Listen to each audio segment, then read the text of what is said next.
dondoo za kimichezo, ikiwa leo ni tarehe 27 mwezi wa 10 siku ya Jumatatu. Vilabu vya Tanzania vyang'aa kimataifa, hapa tukiwa tunamaanisha Simba pamoja na Yanga wakiwa wametinga ile hatua ya makundi barani Afrika, huku Azam pamoja na Singida Black Stars zikiwa zimejitinga nazo katika hatua ya makundi la kombe la shirikisho barani Afrika. Hii ikiwa ni kwa mara ya kwanza vilabu vinne vyote kuweza kutinga katika hii hatua ya makundi.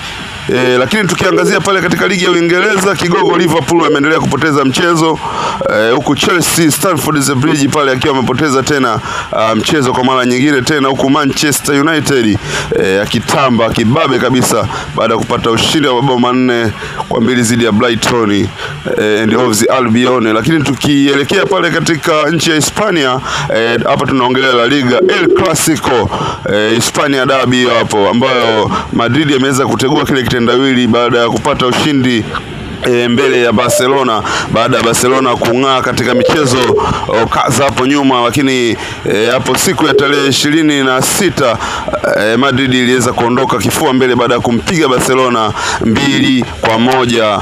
Pale Kylian Mbappe, Jude Bellingham waliweza kung'aa katika mchezo huo. Lakini kwa habari nyingine na dondoo mbalimbali za kimichezo za moto, ungana na mimi katika peji yangu ya michezo hapa Tesha General Traders. Ukisubscribe utaendelea kupata nini kinajili katika anga za kimichezo.